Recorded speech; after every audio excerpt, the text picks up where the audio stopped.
Okay, so full reset button from Outward Bound. I mean, what was your next move after that? Man, you know, I don't remember the timing, but I ended up just having little jobs here and there, bell hopping, waiting tables, and always like when the surf was good, I'd quit my job to surf. So it was like I never could hold down a job. And I think I ended up getting a job working in one of my dad's. He also had some car dealerships, and like I started what do you call it, a detailing business with my best friend, and we took up a bay, and I was doing good. We were there every day, multiple cars coming through. I was putting cash in my pocket. My father was like proud because I was working, and one of my shady ass friends pulls through our up to work one day, opens a trunk. It's like, yo, dudes, check it out. Look what I got, man. You guys want to buy these? And like, I looked in the trunk, and it was two snowboards, and one was like a avalanche kick, and the other one was like, I don't even remember. I think a barfoot or something. These are stolen snowboards, I take it. Stolen snowboards, and I'm Okay. like, and this is Stevie, so we knew exactly they were definitely stolen. We knew where they came from. This is like 92, 91. So we were like, he's like, give me $100. I got boots too. I got all the stuff. I'm like, where'd you get it? He was like, I don't know, my friend, whatever. I was like, it's just stolen. Anyway, I gave him $100, took the boards, and then me and Skip, my business partner at the time, decided, hey, we got to try these things out. So we made a plan to go to Killington. So we drove all the way from Virginia Beach to Killington, Vermont, in his Mazda RX-7 one weekend. And man, I mean, this is literally how it happened. We go up there, killing ourselves, trying to strap into a board. We had no idea what we were doing. Took the gondola up from the axe. You know that road? What is it, Route 4 or whatever it is? Yep.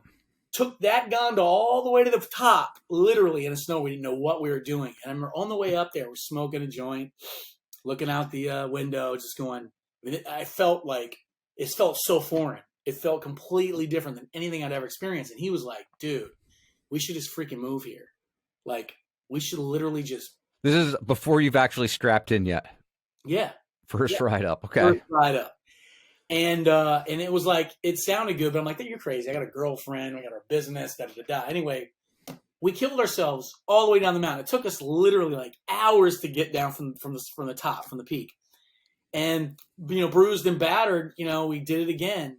And it was like that second ride up was like, this is like something just clicked. It was weird. I can't even explain it. Didn't have a camera in my hand. I just had a snowboard.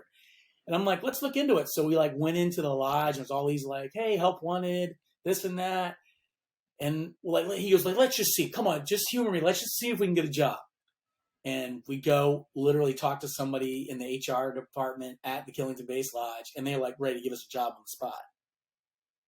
So they literally gave us a job that day. We filled out applications. They gave us a job. When can you start? And we're like, we don't even live here. So I'm not kidding you. So I got a job at Snowshed Sports. He got a job as a lift operator. And we drove home, literally took a couple of days, packed up our shit, told our girlfriends, our parents, and we're moving to Killington, and that's what we did. And it was just like, it was the best decision, the worst and best decision I ever made, because it was such a irresponsible thing to do. My parents thought I was trying to become a ski bum, which I guess I was, but I found my way. It was one of those things where it's just like, I had my little camera from surfing and started shooting a bunch of kids in the mountain when it was just a So few were days. you like learning how to snowboard and shooting photos at the same time? Yeah. And so, I mean, you're learning how to snowboard. Are you like taking the camera onto the mountain while you're actually like learning to ride? Yeah, so I had a little shitty backpack with a camera. I'd side slip down, like, because it wasn't back then. Guys weren't like cruising, making big, huge turns, and I was following them. It was more like, hey, let's go. We're gonna go from A to B, B to C, C to D. It's just like working our way down the mountain. So I could literally just find my way down. I was always the last one, but then I would take my board off. I'd get in position, and we'd just shoot photos. And Hmm. doing that over season, you pick it up. You fall a lot. You figure out how to use your edges. I'm riding with some of the best pros, so like emulating as best as I could what they did. Um, And that's how the beauty of it all started, was just like getting those first few rolls of film back and seeing the mistakes. And, this is pre-digital, obviously. Who were And the riders you're shooting? Like the first yeah, rolls of snowboarding shots, who were you shooting? it was Ian Spiro, Jim Kelly, Jason Ware, Ryan Marachek, Pat Bridges. Okay. Did you get any good photos from those first rolls that you shot? A few dark, a little bit, they're not the greatest, but yeah, I mean, I definitely got a few shots. And, it's funny Okay. looking back at them. It's like, that's how it all started. So were you like out there like trying to shoot photos every day right from the beginning? Or were you kind of like riding some days and then you'd like hook up with a crew and go shoot photos? Or what was that kind of like the rollout of you kind of like Yeah, becoming a photographer and learning to snowboard simultaneously? I think it was definitely the latter of that. I think it was, I had a job, I was working, at Snowshed Sports, selling boards and shit like that. Or like, this was actually pre-ride on, so it was just selling, whatever, hats, gloves. And then, I had a season's pass, so I, get a couple runs in, figure it out. Started off at Snowshed, working my way to Ram's Head, working my way to Bear Mountain, and just really got used to riding. Well, it wasn't graceful, but it worked. So the better riding I got, the more I could follow these guys around in some of the like gnarlier terrain and shoot them. So I would say it was definitely like 2 times a week in the beginning I was shooting. And By then gnarlier terrain, by the way, do you mean like Devil's Fiddle? Or yeah, what kind of exactly. gnarly terrain are we talking? What kind of moguls That's are we pretty talking gnarly. about? Not a so. Yeah, yeah, definitely. It was the Black Diamond, Mowgli, like even like Outer Limits and shit like that. Yeah. There's some pretty gnarly runs there. Okay. So you're shooting photos. You're probably improving both at snowboarding and shooting photos.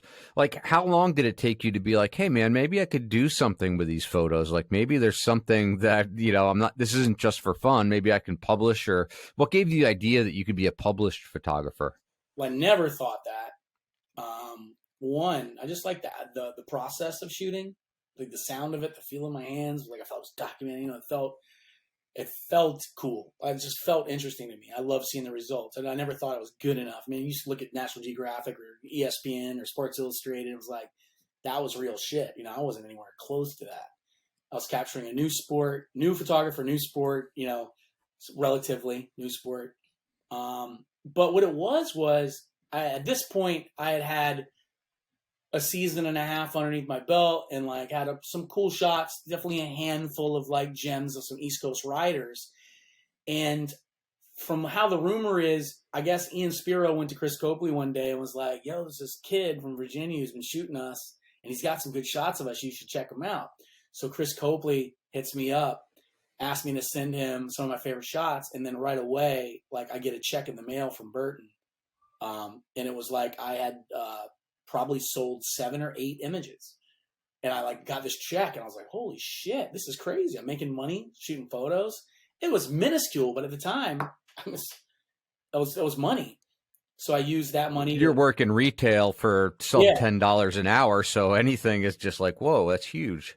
right, right. So, but it was a really cool feeling too. It was a really cool feeling to see that like, man, somebody is digging what I'm doing. And, we're talking manual focus, everything was just manual. Like, so there was a lot of errors. Each roll I'd be lucky to get 1 to 3 to 4 images that were like usable. I can remember Mhm. sitting there on my upstairs in my bedroom. I had this like makeshift light table, and I'd just be like looking at slides on a big Tupperware like trash can, but just throwing it right into the trash, just trash, trash, trash. Really? Yeah. But Okay, but you were shooting slide film at this point, that not was just like, like yeah. when did you make that transition to slides?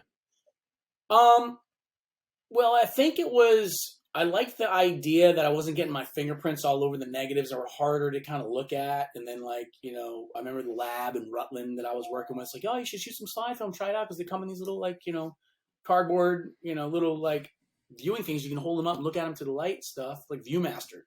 So I was like, that's cool.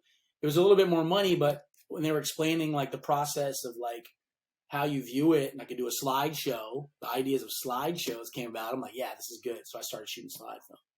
Okay. So that's And so you got some Burton photos published. Like, I think you started shooting photos as well for Eastern Edge magazine, which was kind Yeah. of a regional publication back then. Did that happen kind of soon thereafter, or how long did that take from the time that you sold some photos to Burton? Well, the funny thing was, and it's weird even thinking about that now, before I even made the trek to move to Vermont, I was working part time at a surf shop. I saw like we were getting Eastern Edge magazines in there, so like I was slightly familiar with that stuff, and I can remember just like seeing like the publisher's notes and like Kate Pasa, all these little stories. I was reading stuff. Andy Coglin on the cover, Jeff Brushy. So I was slightly familiar with it, but not familiar enough. I never tried it. Just surf and skate. So like I had actually called up Neil. This is like pre me getting a snowboard and going to the mountains. Um, and and I called him up and just said, "Hey, listen, man, like I'm trying to think. It's funny now that I think about it. Now my memory's really screwed up because I'm like, how did that happen?" And I know you're going to edit this, but I'm just thinking now. God, this was so many years ago. I think that trip that we took, me and my buddy Skip, and I think it was the second trip that I realized I wanted to move there. I don't think it was the first trip. Yeah, it was the second time we went, which was like still in the same year. But I had working at the surf shop because that's what it was. I got interested in it through that first trip. Mm-hmm. And then I was like, man, this is cool shit. I had so much fun. So then at my job, we got these magazines. And I remember seeing, I was kind of into it at this point, and I'd already been shooting skating and surfing. So in my mind, I'm thinking of the move that we talked about, in the gondola that day. And like, I needed some sort of like, I got to do it for a reason. It can't just be like to go be a snowboard bum. So I'm like, well, maybe I could shoot photos of snowboarding. So I think that's when I reached out to Neil. I didn't know who he was, but I called him up. This guy with a freaking thick, Jersey accent. I was like, hey, look, I'm this photographer in Virginia Beach. I've been shooting some skating. I, went to Killington. I'm thinking about moving there. I'd love to shoot some stuff for you. He was like, just so like, yeah, man, let's, for sure. Like, come up. Do it. Yeah. That's basically what it was. I mean, it wasn't official, but like, it felt cool to someone, like I had a contact there. Right. Yeah. So when I did move there, I had tried to reach out to Neil. I didn't get through to him at first. And then I think it was after I had the Copley exchange and the Burton ad had my name on it, that shit just started to like. Your head started growing and you were like. It started to come together. It was like, there was that one Burton ad. It was like Ian Spiro, like little freaking like melon grab off over the waterfall, and that one was a regional ad. I think that one was like one that kind of got people's attention. And then sure enough, right away, Eastern Edge was like, hey, I got some good riders are going to be at this mountain. You want to show up here? You want to show up there? And like, that's really how it started. And then it was, the rest of it was just every day. I stopped working for the mountain and just shot photos. So I'm curious because I made a magazine with Pat Bridges at the time called East Infection, around that time anyway. Yeah. And you were shooting for our competitor, Eastern Edge. Oh, you've got one. Yes, that's a magazine I made when I was going to college. Not only I've got the whole collection with the glasses, which I don't even know where they went. I just dropped them somewhere. I got a pair right here. Hold on. Yeah, it's one of my favorite. Here are the glasses. I'll put these on for the benefit of our interview here. I got mine. I don't know where the hell I just dropped them. Huh. Okay, here we go. Yes, this is a 3D magazine that I made when I was going to college. Here's the 3D one. Yep. Yep. Still looks 3D. I got the first issue. I think there's like 8 issues, something like that. 8. Yeah. 8 different ones. Yeah. I got all 8. I collect a lot of that, all those mags, and it's funny with the East Infection, when that came out, it was definitely the cooler magazine because, Neil did a lot for snowboarding, and it was very safe. The magazine was very safe. It's very politically correct. We weren't politically correct people back then. We were just punk ass kids destroying resorts. Then and now. And now. So And now. I think East Infection was more of our voice back then. It was really more, it was stoked me out. And I just remember, like, it's funny. I was telling the story not too long ago where it was like, I felt like I was so indebted to Neil. I was living with him for like a couple years. And like, not only did I shoot, I was writing, I was trying to help design ads and like do all that kind of shit with him. And it was like, I think, I even mentioned, I think I did do a couple of shots for you guys. And then it was just like, I caught so much shit from Neil, like it was competition. I'm like, dude, come on, Yeah. But I mean, that was a small, short-lived thing. But as far as like my allegiance, so to speak, to Neil, but I had a lot of fun, dude, shooting all that stuff. And, Free Strange introduced me to a lot of people and got me to a lot of events. So you're based in Killington. I mean, when did you start like breaking out of Killington, traveling around the East Coast, and then really the world at large to shoot snowboarding? I just, I lived at East Street, 70 East Street, with a bunch of other dudes. It was like kind of a very known party house, kind of like the Cracked In or the Greenhouse, all these different, like the Dust Box today. We just had a party house. And I got to a point where I had a girlfriend and like she didn't like the house. I'd go up there, it smelled like bong water and feet, and it was like terrible, So I was like, I got to move out of there. So I ended up moving to an apartment in Manchester and lived there for about a year. My girlfriend would come visit me all the time, tried to be responsible, have my own place. And then that fell through and I couldn't afford it anymore. So then Neil took me, a few miles up the road in Bonneville, which is at the base of Stratton. It's in Windhall, Vermont, but that's how that started. And I lived there for a few years until my girlfriend got pregnant, and I had to freaking stop shooting snowboarding and find a real job. So that's when I got out of snowboarding. It was like right. Okay. Well, let's not dip out of snowboarding just quite yet. Tell me like a good story of like a great trip that you made, something that like still to this day that you can remember vividly from your time snowboarding and shooting snowboarding. Yeah. I mean, one of my favorites, and I, that's funny. I just got finished writing it for this coffee table book I'm working on, but like it was the blizzard of '96.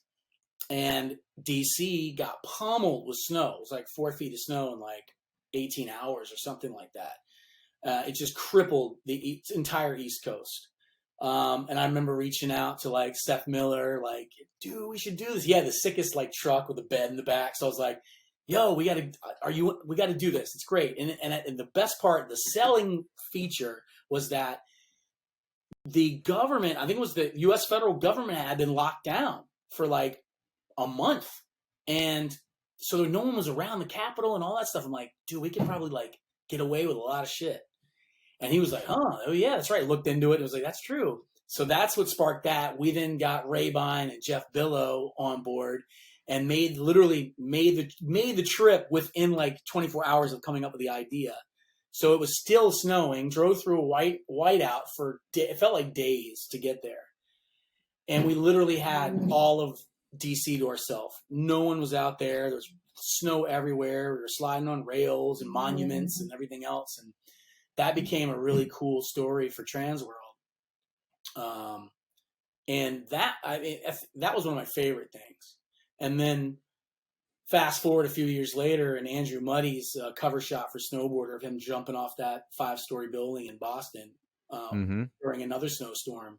So I felt like, taking what we knew in snowboarding of riding the mountain, the pipes, the parks, and the trees, and taking it to the city skate style as much as we could, I really was into, because that felt more like it was those two worlds colliding for me. I sucked at I wasn't that guy, but I wanted to sure as hell document it. So definitely aligning myself with the right guys who are willing to like push themselves a little bit to get those cool photos. I mean, that was what it was all about. Okay, what's your like favorite highlight, like couple photos from those early times? Like the photos that you're just like, those were the ones where I'm like, I got this. I know how to do this. I'm pretty good, and people respect what I'm doing here with this photography thing. Wow, Jesus, people always ask me that. What's your favorite picture? I have so many. It's hard to. I think it's probably would definitely Okay, if I have my two favorite picks, probably the first one would be Jeff Brushy's Crail over the Mushroom Hut at the 96 US Open. And Mm-hmm. there's multiple reasons for that.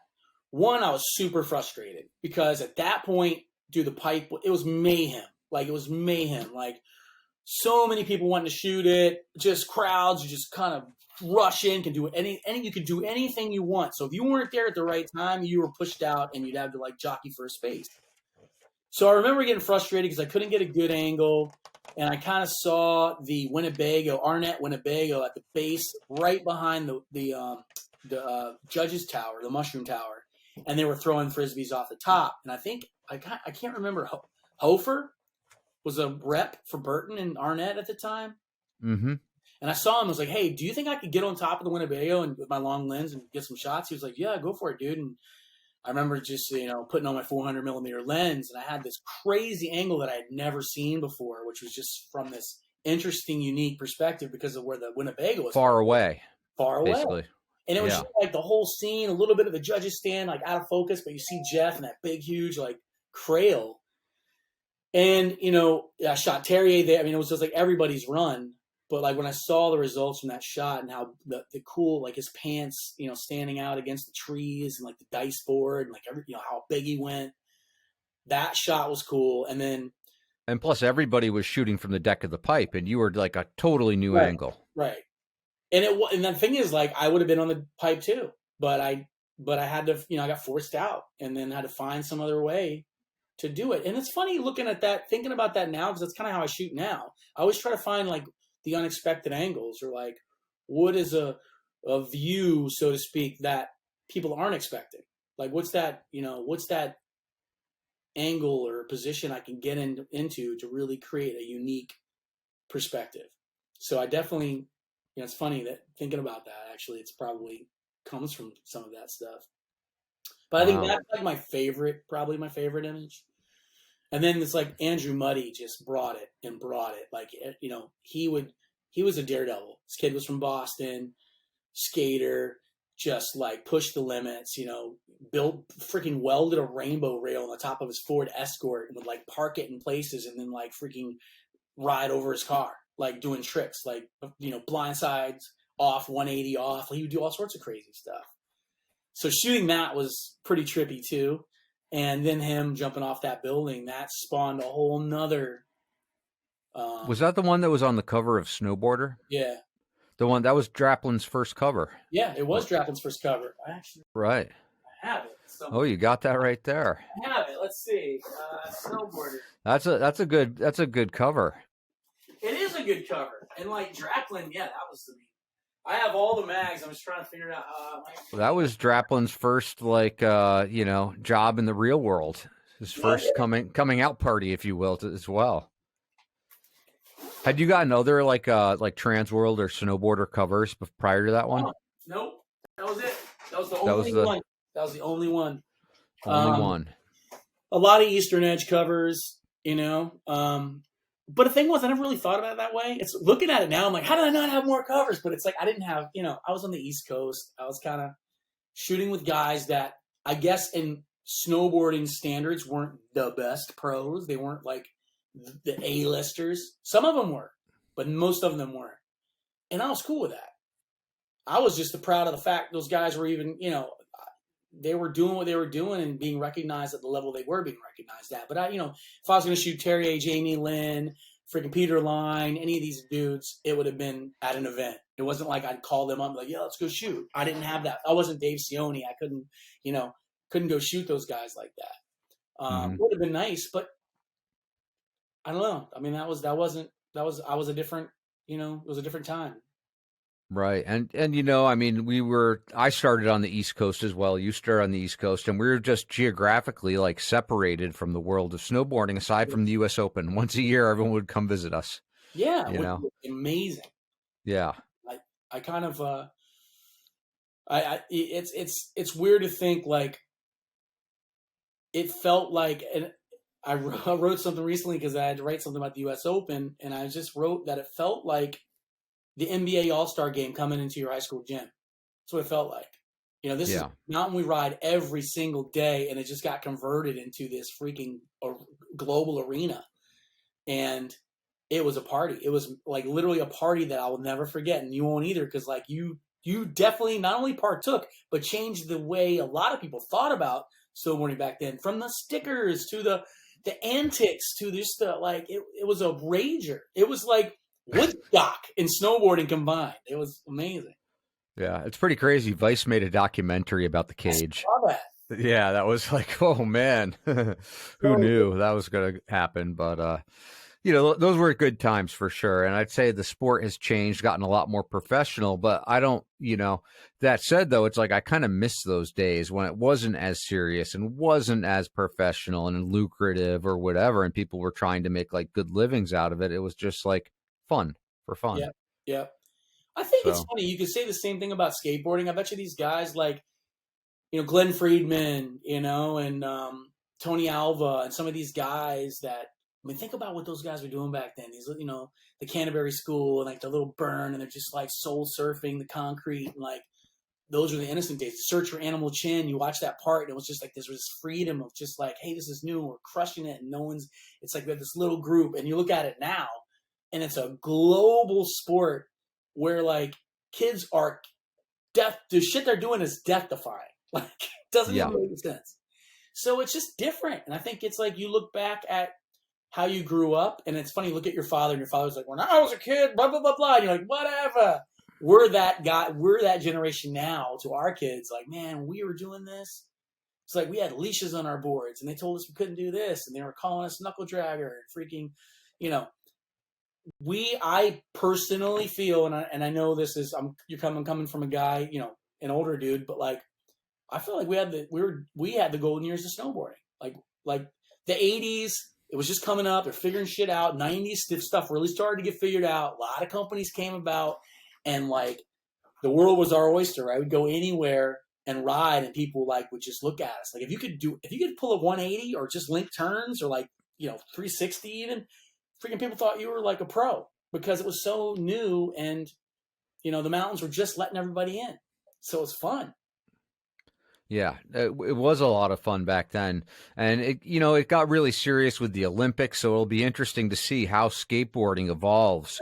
Yeah. Now that they're kind of in that Olympic track, like how it kind of goes for the next 20 years, let's say, and where it goes from here.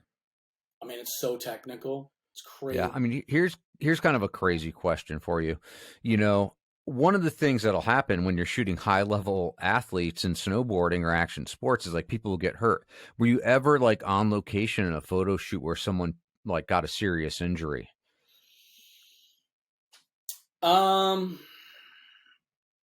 I would have to say, Because we were kids back then, and so it's like I'm wondering if like you were there on the scene shooting photos and like you had to react to some kind of crazy situation and kind of figure it out.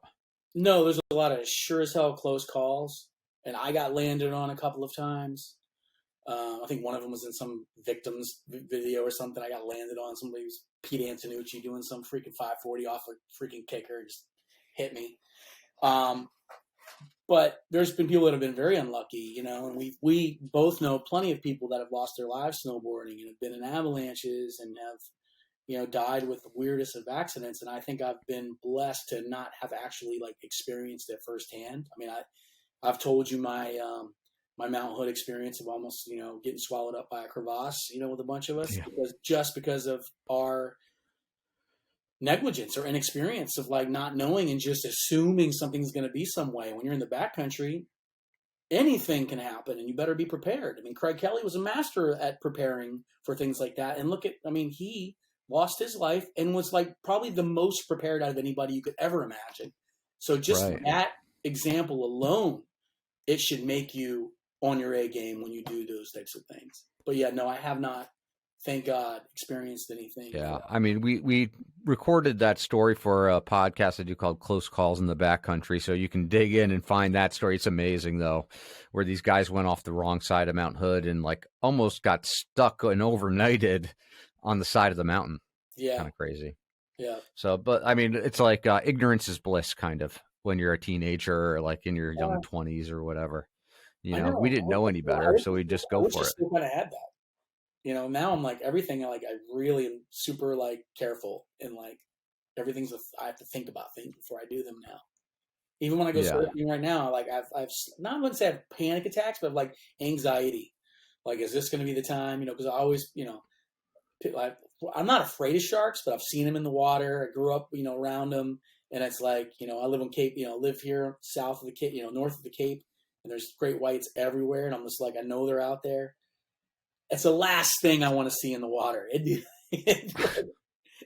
It'd be the equivalent of like snowboarding on a mountain, and there's like snow trapdoor spiders that would just pop out of the snow and grab you and pull you back down. That's what it feels like. Imagine Right. not knowing they're there, and then bow, something comes out and grabs you.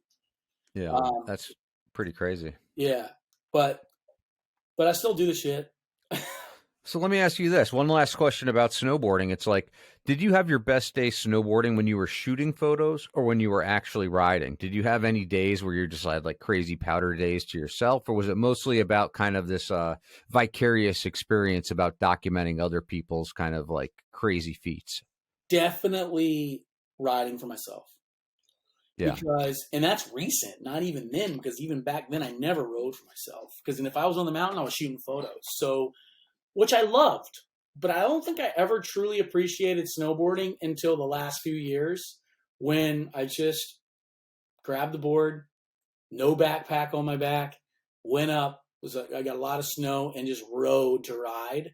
And I was like, actually, I can ride. Like it just felt like I never really called myself a really good snowboarder, but it came back so naturally, and to be able to have no thoughts other than just getting down the mountain and making pretty turns and slashing the sides and throwing some slough, and just having fun. That was equally as much fun as it was in the 90s shooting photos, if not more. Okay. So best day ever. Have you been to like Baldface or gone on a cat skiing trip or a heli trip or anything like that? Or like best day snowboarding? What would that be in your memory? Best day snowboarding has definitely got to be probably either Grizzly Gulch or Snowbird, with riding with Adam Yauk, Jim Kelly, Brian Iguchi, and I think Jeff Davis was there, Pretty good crew. and Rich Nessover. It was like our East Coast crew met a West Coast crew. I think BJ and Eric Linus were there, so we had first tram up, and it dumped, and like we had to wait while they like did the avalanche, really bombing for the off of like Upper Baldy and all that area, and it was my first powder experience. So it was like the first time I ever went out west. So I didn't know what I was getting into. And look, we take pride. Our East Coast riders, we're dealt with a lot of harsh ass conditions, and we know how to use our edges. I get up there, Overcome adversity. yeah. I get up there, and I remember just dropping into that bowl, and it was like up to my like thighs, and it was steep. So I'm flying. I go down. I do a big hillside turn, and it was just like this wall of snow hit me in the face. It almost like choked me out. So it was like every hillside turn, I just kept like getting suffocated, and I was like, "This is amazing." So I'm like getting blinded. At one point, I couldn't see anymore. I'm trying to clear my goggles. I went off this rock, and I'm like, all of them are just ragdolling in the air. Like, oh my god, what did I just go off of? And I look back, it was like a 10-foot little like rock, and I hit the snow, and it was like I landed in a pile of blankets. It was like amazing. That's when I was like, wow. The amount of shit you could the rest of the day we just hucked ourselves off of everything we could. Just like, this is so much fun. It's like I felt like a little 8-year-old kid, like jumping off the couch with a freaking blanket tied around my neck like I was Superman. Do you still have any of those photos from that day? I do. Yeah, I mean, we went out. I got like 2 or 3 runs in for myself, and then we went out and I shot all those guys. So that was a good day for us. It was a cool trip because I had Cliff Lodge put us up. We did a story. Sorry, we did a story for I don't know what magazine it was in. It was some magazine did a story on it, but yeah, I mean those were like I never even thought about it. We never paid for lift tickets, we never paid for equipment. We just was like, and it was like we're so used to it. I look at it now, I'm dropping crazy coin, just me and my kids going riding. It's like damn, like I didn't have to pay for anything. No, it makes you wonder, like, how can people afford to like get into this if they're, don't have some kind of, sponsorship or a rich family behind them. And sponsorships were just given away back in the day. There was everybody had a sponsor. And talking to a lot of pro riders now, it's different times now. Like, Oh yeah. yeah, they don't just give equipment away anymore. It's Yeah. you got to prove yourself to be one of the, you have a great Instagram account, all these other things to actually prove yourself to get sponsored and get free gear. And I don't think people are getting paid like a lot of people think they are either. No, it's not lucrative like it once was. I mean, there are no Shaun Whites in the sport today who are making millions of dollars a year like that. No. As far as I know, anyway. No, I don't think so. I mean, you look at guys like Miles Fallon or like Miles Falcon or Zeb Powell or, I'm sure like Mark McMorris, like a guy like him, he was probably just removed. He's made some 20 gold medal or 20, X Games medals, of course, it's like Ross Powers, like I always think of Ross and like he's still, he's so humble, lives in a little, in a normal, very modest house in the woods. He has all his shit, all snowboards and everything, medals and stuff, just kind of tucked in his garage. He's just very humble. And like, I love that. I love that about him. It's like, and I don't know how much money he ever made, but he doesn't flaunt it. He doesn't, I don't know. No, he was good with his money. I'd say there was a lot of guys who were the opposite of that, probably. And not, and I see that a lot in other sports as well. Yeah. That I would shoot and work with athletes. Okay, so let's talk about, you get your girlfriend pregnant and you decide, like, let's talk about this process of being like, wait a minute, if she's pregnant, I'm going to have a family, which I've decided I'm doing. How do you like make this leap of like, I got to like get into the real world here and not just like have this much fun all the time? Yeah, it was a cathartic moment for sure when I realized I was going to have a kid, and I was like, man, I can't do this anymore. I just won't be able to support a kid, and hoping I get a page or cover of a magazine. So I was at the U.S. Open. It was like, I don't remember what year it was, late 90s, and I knew that this was going to be my last time shooting snowboarding because I was going to move to Boston. I was, moving to Boston and was going to get a job working, at like this New England Center for Autism. I had something lined up there, kind of completely off the, line of anything I wanted to do. But Jamie Meiselman, who was the editor of Transworld, had just left, and he had got a job taken on a job at Generics. Mm-hmm. And when I had told him that I was moving to Boston and there was going to be a father, his eyes lit up and he was like, do you got a few minutes? Can you come talk to me? And we went into the Stratton Base Lodge and literally offered me a job working for Generics as a customer service manager. And I was like, I don't have any customer service manager. He was like, you're fine. You'll be fine. So anyway, dude, that was honestly a saving grace. Like having Jamie offer me a job like that, still now connected to the industry I loved, still had the opportunity to shoot. So I followed around the Generics team for a while, shooting some images alongside Aaron Hawkins, Jeremy Bay, Colin Lynch, Jamie McLeod. It was a fun time. So it was like, instead of it being such a hard cut to going from snowboard photographer to, or living snowboarding life to working a real job, I actually had that nice little cushion buffer in between that set me up for the real world. So okay, so you're the customer service rep at Generics, traveling and still shooting some photos. How did you actually like leave Generics and like become a photographer of other things? Yeah. So Generics folded, went out of business, and then I was forced to find a job. Bounced around. I worked at a film house. I went to work for Solomon, and I worked for Solomon for like a year. They were in Rowley in Massachusetts, distribution center. They got bought out by Adidas, moved to Portland. I stayed and then got a job at Reebok as I believe my title was, God, so long ago.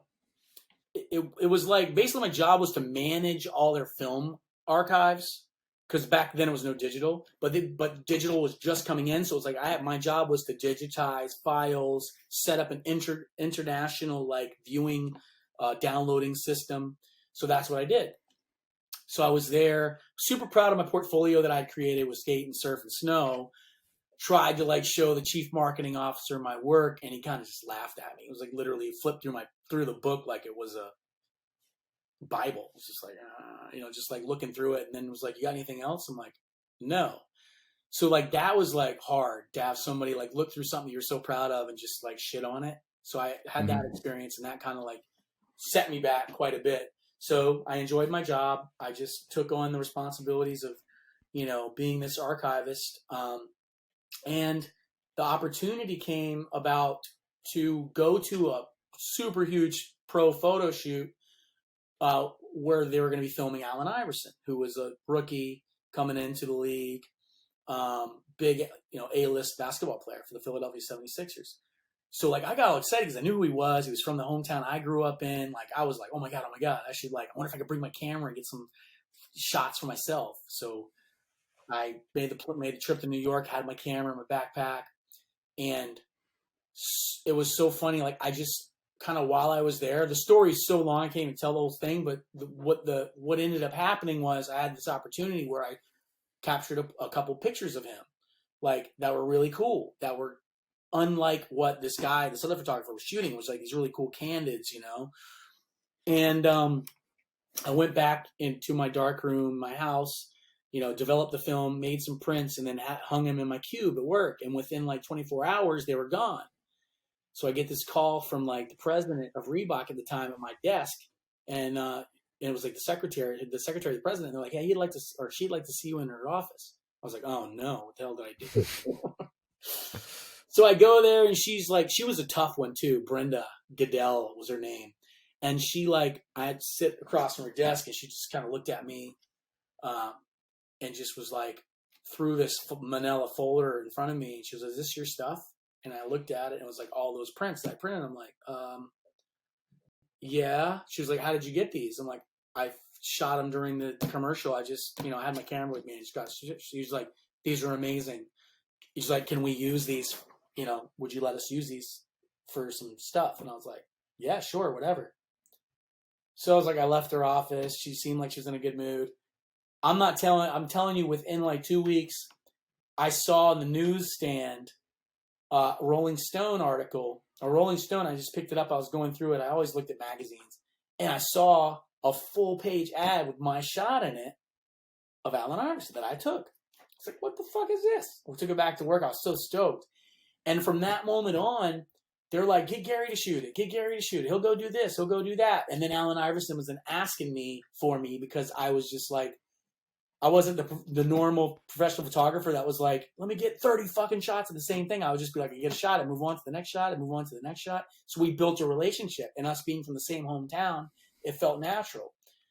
So that's how it all started. I worked there for 8 years, and I shot all their celebrity athletes, celebrity like artists like Jay-Z and Nelly and 50 Cent and like Big Boy. And I mean, God, the list goes on. And then, they were one of the biggest at the time. So that was my job.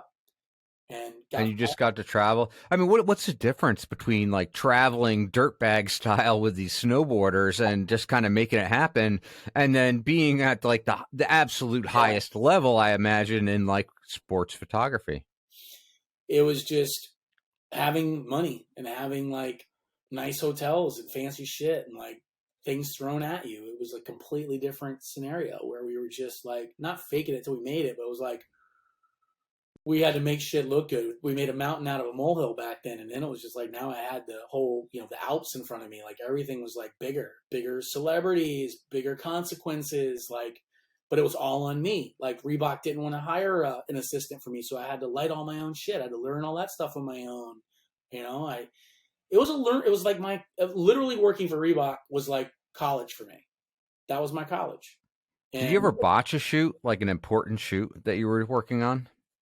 I mean, yeah, I corrected it though. Like, so this is a crazy one. I was many years into shooting there, and I had just shot like a week of NFL players. This is when John Lynch was still playing. Plaxico Burress, like all these guys, right? So I had shot all this film, like a week of just shooting for Reebok for all of their apparel. And I had all the film processed in LA because we were shooting at the Coliseum and a couple other places. And we traveled back on the plane with this giant big cardboard box filled with like unmounted slide film. So it's just all big sheets of film rolled up. My assistant at the time, Abe, was now one of my business partners. His job, they call it the football. You're carrying the football. So that was the film. So he had the football and a rolling case. So we had it was like a connecting flight. We got off the flight, got to Boston. We're like trying to get our bags. I'm like, where's the football? He's like, oh shit, left the football on the plane. Yeah. So that film was missing for a week. And I think I got an ulcer that week. I was like, I didn't tell anybody. I just said, yeah, it's being processed. And I'm hoping to God they find it. The day I got that call that they found the box, man, I mean, that was one of the most relieved moments I've ever felt. I mean, it was just and it was all there. I just couldn't believe it. Because, that would have been.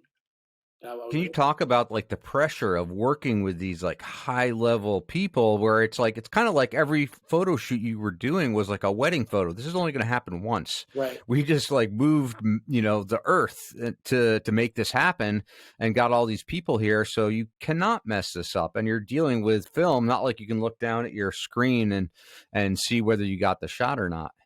And you can't call in sick. That's the other thing. I've been sick to death on jobs, and you have to go through with it because they've paid the money. There's all these people that have been paid and locations, and I mean, it's set. You have to show up. So yeah, there's a lot of stress, especially in the beginning. You're like, hey, you're going to shoot Madonna. Hey, you're going to shoot, LeBron James. You got 10 minutes, and it's like, God, I hope the connection from my camera to the computer doesn't fail. I hope, I get good shots. I hope he's cooperative. I hope, there's so many things that let's put it this way. I don't sleep the day before a shoot, and I don't sleep the day after the shoot, because the day before the shoot, I'm thinking of everything that can go wrong. And the day after the shoot, I'm thinking, or the day of the shoot, the night I go to bed, it's like, what could I have done better? How else could I have done it? And I still do that to this day. And really? I've shot, a lot. I'm not trying to toot my own horn, but I've shot a lot of shit. I've shot a lot of people, a lot of celebrities throughout the years, and I still do. And it still feels the same every day. I still get nervous. I mean, it's just part of the deal. Let me ask you this. Who's the most down-to-earth celebrity? The easiest going, the coolest one to hang out with, all that kind of stuff? 50 Cent, by far. Really? Yeah. Why? What's it like hanging out with 50? Dude, he was incredible. He is the nicest human being. He would show up. I shot him probably a good dozen times, maybe 12 to 15 times. Each time on time, no one else was on time. Always on time. Didn't come with an entourage. Always saying hi to everybody. He'd do exactly what you asked him to do. He would stay the full time, and then afterwards would hang out and learn about production. He loved the idea. He would look through my camera, he would ask questions. And it got to the point where we became really good friends. And I'd go to a shoot. He would invite me into the trailer where no one else could come in. And we would just talk photography. We would talk, that type of shit. And I remember, he gave me his dog. I was shooting all his vitamin water stuff when he was doing the vitamin water campaigns. And I was holding his dog Soldier, and the Soldier had this beautiful diamond brooch collar, and 50 was walking down a staircase Godfather style, changing outfits for this next photo. And he's like, "Yo, G, you like my dog?" I was like, "Yeah, man, Soldier's great." He was like, "Yeah, you can have him." I'm like, "I don't want your dog." He was like, "No, please have him." I'm like, "I don't want your dog." He's like, "You're gonna take my dog." I was like, "Do I get to keep the brooch?" He's like, "Hell no." So I ended up telling my wife I was bringing this dog home. She fought me tooth and nail on it, but then I said it was 50 cents, and she was like, "All right, whatever." So you had 50 Cent's dog. I had 50 Cent's dog. It bit everybody in the house the first day, so I gave it to my sister who lived in Vermont. So that Soldier, 50 Cent's dog, lived in an A-frame at Pico for 12 years after that. Died a happy dog. But wow. Yeah. That's pretty crazy. He's just a good guy, and I've never met the likes of him ever since. Do you still stay in contact with him at all? I'm actually going to see him. I haven't over the years, but I'm going to Mexico to do this shoot with a bunch of rappers from the 90s. and he's one of them. So, and they said he was excited to see me because it's been such a long time. So Cool. Now, who is the person at the opposite end of that spectrum? The person who was like late, pretentious, couldn't take instructions, all like difficult to work with. There's got to be a couple, maybe a lot. There's one in particular I talk about all the time, and it's sad to say because I'm a Boston fan. I'm a Red Sox fan, and it was Curt Schilling, hands down, the worst. Like, really? Yeah. All right, tell me a story. Spin me a yarn, Gary. Well, the story that was the icing on the cake was I had gone down to Florida for Boston spring training where he was going to be. And it was to shoot this pretty important ad for Reebok called I Am What I Am. It was just a portrait of him on the mound, the eyes up to the glove, hand. So we get out there, set up all the lighting on the mound. We were dealing with the PR people PR guy from the Red Sox. And he was late. He was an hour late. He was 2 hours late, 3 hours late. PR guy kept coming out. Hey, I haven't heard from him. I don't know what's going on, but we're going to have to take over this field soon. We got to, you guys got to move. So we ended up having to move all our shit off the field to a parking lot. And, we were doing that. He shows up 6 hours late. And right before he shows up, the PR guy comes back out and checks on us. And he was so pissed. He was like, you know what? He was like, you know what they call him, don't you? It's like, no. He's like, they call him table for one. I was like, wow. This is the PR guy from the Sox talking to a photographer and didn't know if there's media around. Was just so over his shit. So he gets there in this purple Hummer. He's wearing cut off camos and flip flops. And the first thing he says is like, "You guys fucking ready to go or what?" We're like, "Oh yeah, we're ready to go." He's like, "I'll be right back. I'm gonna go change." And he comes back another hour later, and it was already getting dark, and it was just a prick. And that was one of 3 times it was like that every single time. Every single day. I watched him tell a little kid to get the fuck out of here. He was asking for his autograph, and he was kid was probably 8. Wow.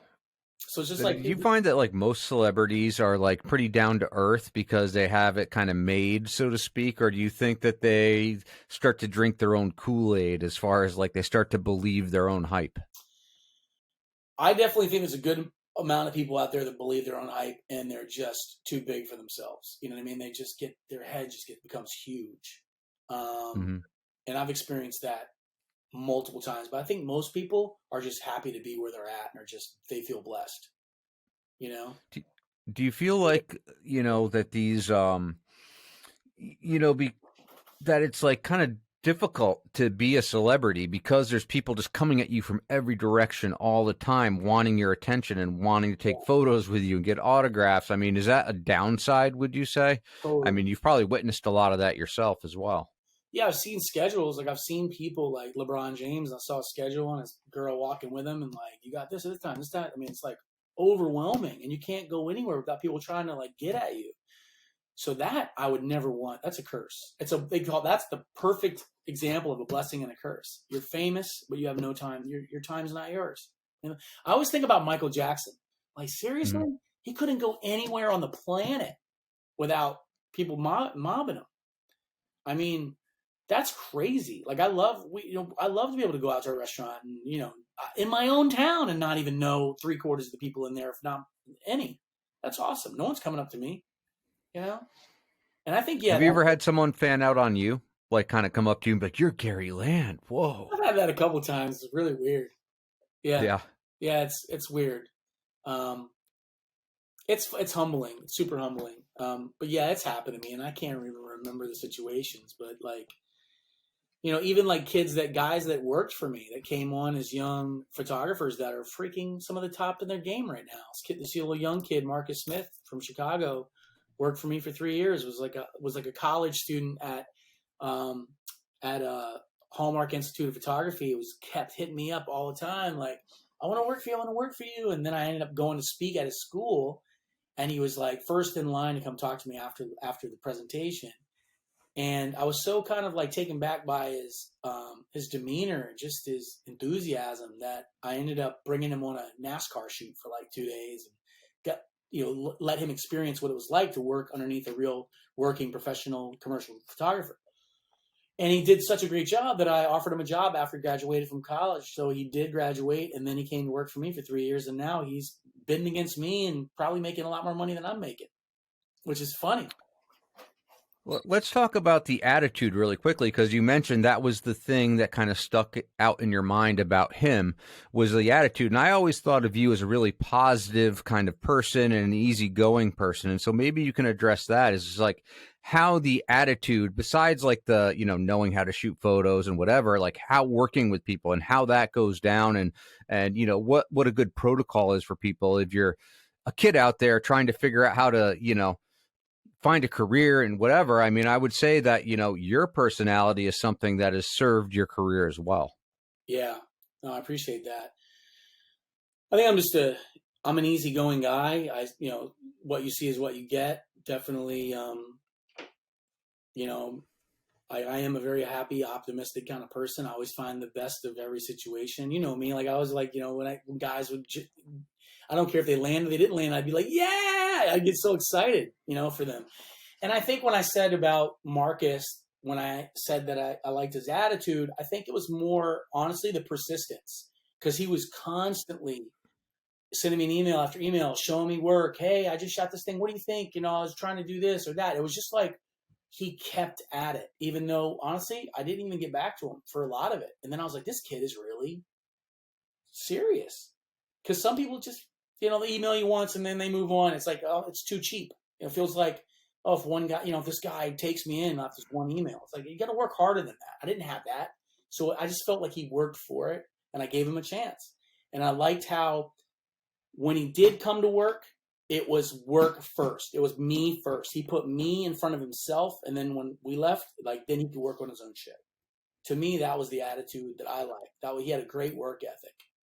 Okay, so good attitude, persistence, Yeah. work ethic. What are some of the other traits besides like the actual technical skills of operating a camera? What are the other important kind of things that kind of circle that really contribute to you being able to do a good job? I think definitely punctuality, being punctual, showing up on time for work, being consistent, like show up every day, same time. Always ask if there's something you can do. Like, don't wait for someone to tell you what to do, but ask, hey, can I do this? Or hey, do you need help with this today? I see this going on. Would you like for me to fix that? Don't just wait for someone, because honestly, your boss or other people that you're working for get so busy sometimes they're not going to be able to ask you, and you need to be, proactive. And I think one of the things that I tell my interns, even though I got a bunch there today, I tell them like it's not. I'm a big fan of like it's not how you fuck up, but it's how you handle yourself when you do, because you're going to. Like, so when you do, how do you handle yourself? Like, Okay, let's hear some advice on how to handle the fuck ups. yeah, it's like, and fuck ups could be anything like, oh, I broke something of yours or I dropped it. Like, do you not tell me about it and try to hide it, or do you tell me about it and fix it? Like, I've fucked up on photo shoots where I was recording a small JPEG and not CR2s or not RAW files, and we were like halfway into the shoot, and I basically gave him an extra day for free because I had to reshoot it. And I, instead of like hiding it and burying it and lying about it, I just told him straight up front, hey, I screwed up. I'd like to make it up to you, and I'd like to redo this. And those are the types of things I mean. Just be honest, and like people appreciate that in the end. And honestly, I wish I didn't learn that so late in my life, because I feel like I've dodged a lot of conflicts by lying or by not really expressing how I feel. And I feel like now I'm so much more transparent. I feel like now I don't have time for bullshitting around. And if I don't like something, I'm going to let you know. If I like something, I'm going to let you know. I don't know if Well, you let your buddy take the fall on that stolen gun from your dad for about 30 years. I did. I know. No shit. I should have owned up to that. He would have whipped the shit out of me, pistol whipped me. But it is true. It's funny. I think the older you get, the wiser you become. And there's all these lessons that you learn in life. And like, I would not want to go back mentally, but I would love to go back physically. I'd like to be able to like beat the shit out of myself and wake up and feel like it never happened. That doesn't happen anymore. Let's talk about some of those important lessons that you've had to learn the hard way by making mistakes and figuring it out by running into that wall headlong. Yeah, so many of those, man. God, where do you even start? I mean, look, and it's not even with photography. It's with just family, trying to juggle life between being a father, a husband, a business owner, a photographer. Like, there's so many people that you've got to, kind of be accountable to. And like, I always look at myself, I always think of my life as a pie chart, a rotating pie chart. So if you look at father, husband, photographer, it's always shifting. Like, I'm more of a photographer this month than I'm a husband, more of a husband this month. So it's always fluctuating. There's no formula. It's just, I try to find balance as much as I can. And it, sometimes it works in my favor, sometimes it doesn't. I don't know if I have the right answer for your question. I think it's, God, what was it But again? I would imagine, like, being at the super high level in photography, it's like the client has to come first, Oh basically, yeah, a 100%. lot of the time. And so it's like, I would imagine that you kind of have to put your family a little bit on the back burner sometimes, because Allen Iverson isn't going to wait. When the photo shoot needs to happen, it needs to happen. You're fitting into his schedule, not Right. the other way around. Yeah, and the fact that like I have my phone on me all the time. I mean, I have it sitting next to me right now, and if I'm on like with my wife on a date night or whatever, and I get a call, she's like, "Don't answer the phone," and I'm like, "I have to because I have so much shit that's constantly going on 24/7 that if I don't answer the call, I could miss out on a big job. I could, someone's going to take it as that I'm ignoring them." So, and that's the downfall, or that's the problem with trying to juggle, you know, home life with work. It's hard.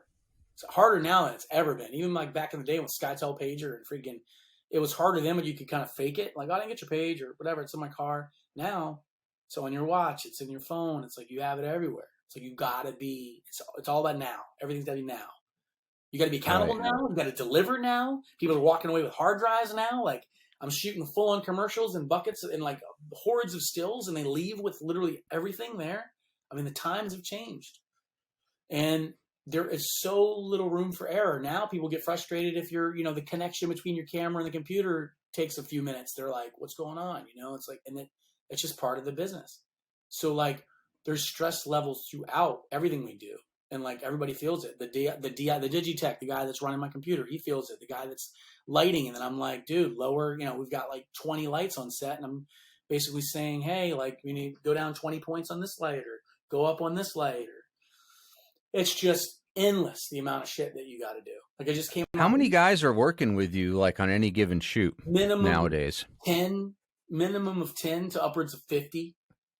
Upwards of 50. What do they do? What are the 50 roles that are like on a So much photo stuff. shoot? So much stuff. Like, so we're in the union. So like, you're doing a job, and you're gonna have like your grip department, your gaff department. So your gaff department, you got the lighting guy, and he's gonna have like his best boy. But you're gonna have like 10 guys underneath him, and then you got including electricians, and then you've got the key grip, who's kind of help rigging up all your shit, and then he's got a slew of guys underneath him. You got your sound guys, which is like, you got your script supervisor, you got your assistant director, your second assistant director, you've got a producer, there's a shit ton of people.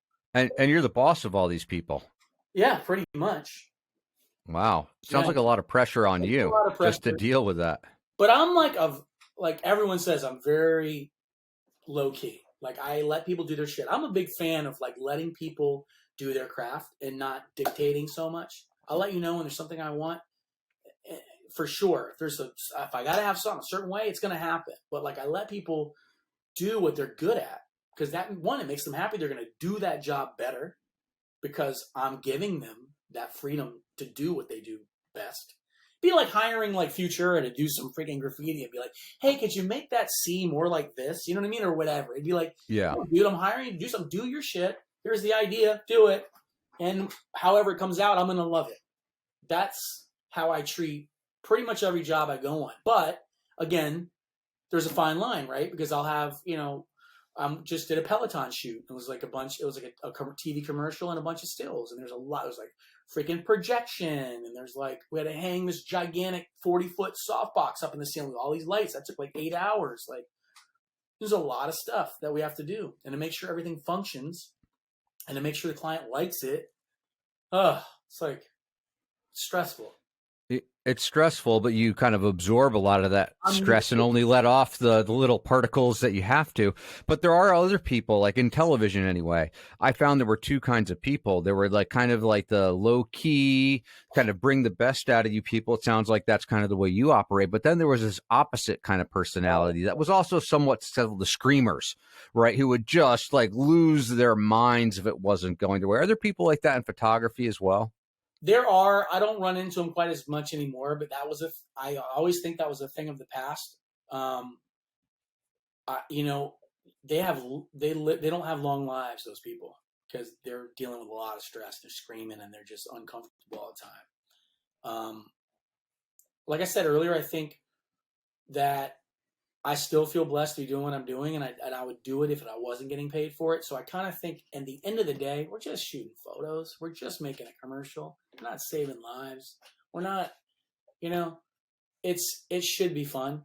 I want every shoot to be fun. I want everyone to have a good time on the shoot. I want to thank everyone at the end of it, appreciate the day. And honestly, the pandemic really made me really take a step back and think about how lucky I am to be in the position I am. All those wrap dinners that I take for granted all the time, and all the things that like you do, and the hotels you stay in, and the freedoms that we have, and like when those go away, and you know it's uncertain if you're ever getting them back. That was a crazy moment to think of, like, wow, did I appreciate that enough? And now that I have gotten back into it this year and I've been very busy, I have taken the time to really appreciate that, and to thank, toast to get people and say, listen, it's really good to be with you guys. We had a wrap dinner the other night, and I was like, so great to like, think I took this for granted for so long, and I don't want to ever do that again. What's like the craziest, like most luxurious or most kind of over the top kind of photo shoot or whatever that you've been a part of? Something where it's like pinching yourself, like, I can't believe this is happening to me right now. I'd have to say, if it was that, it would definitely have to be me shooting my first Apple commercial in India. I was there for 2 weeks. That was a crazy one, because it was like, when they hit me up, every time a company hits me up, it's a triple bid, right? Oh, we're looking at you, and look at some other guys. This was like, literally, no, we want you to do it. Like, you're the guy for this job. You have to tell us no.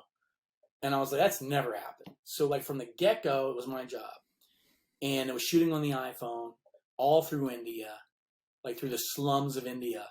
So not only did So it's I, you walking with an iPhone, basically yeah, shooting it. pretty much had 4 iPhones that I was responsible for on my own.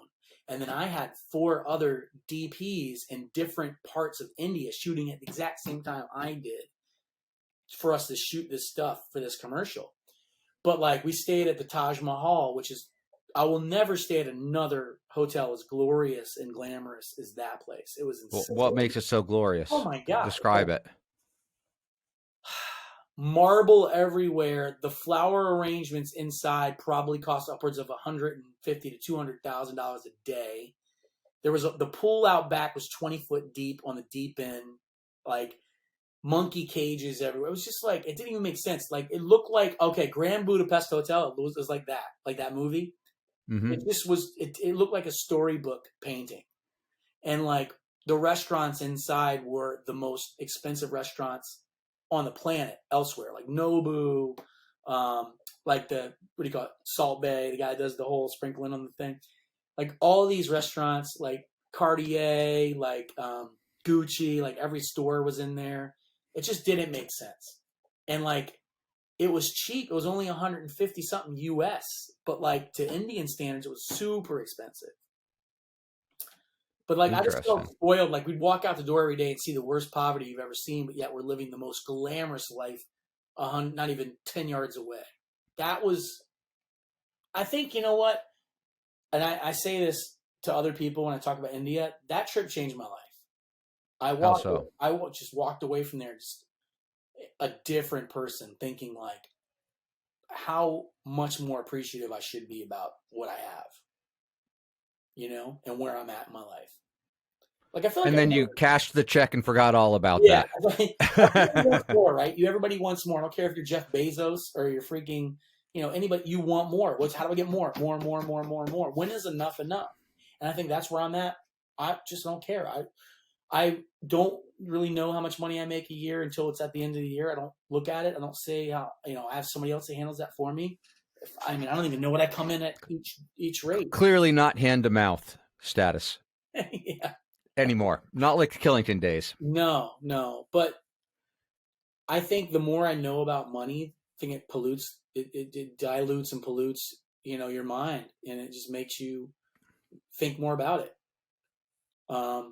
So I think I'll Yeah. go to my grave being that guy that's like, never really understand how much I spend or how much I make, just because I don't want to think that way. I just want to live. I want to live my life. I need to be rich. I don't need to have multiple cars. I just want to have a house. I want to have my family, put some kids through college, eat well, live well, and that's it. Yeah. Money can corrupt the soul of man. Yeah, 100%. It does. You see it happen.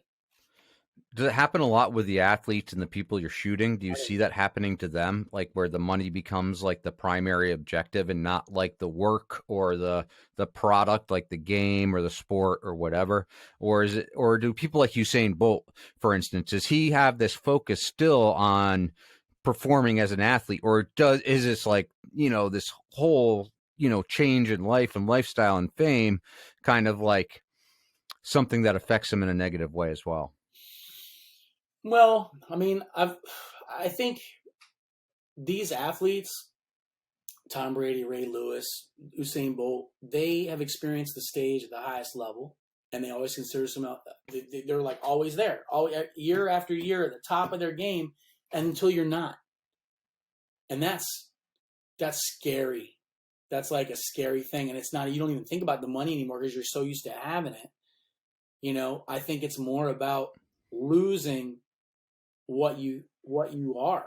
Your identity is based on how good you are. Like even Michael Phelps dealt with that shit. There's nobody better than him at swimming, but like he stopped doing it, and it was like nobody's talking about Michael Phelps as he's not continually winning medals. So I think everyone, that'll affect you. It'll affect you in a certain way. It'll affect people harder more than others. And I'm sure when I'm not shooting at the level that I'm shooting at now, I'm sure I'll miss it. But knowing me, I'll find something else that takes its place, because I'm that kind of person. From your observation, like who fell the hardest or crashed the hardest from like, the pinnacle of fame to where whatever they went on to next? I know that a lot of people wind up having problems with addiction or with money, or there's all sorts of things that become like a consequence of them losing their identities. Personally, I don't know anybody, but like I've heard like guys like I've worked with Steve Francis a bunch. He used to play for the Houston Rockets, was like a legitimate A-list basketball player who just fell by the wayside. Wrong team, nobody wanted him anymore, and got into alcohol, just went down a dark spiraling path, and I haven't heard much from him since.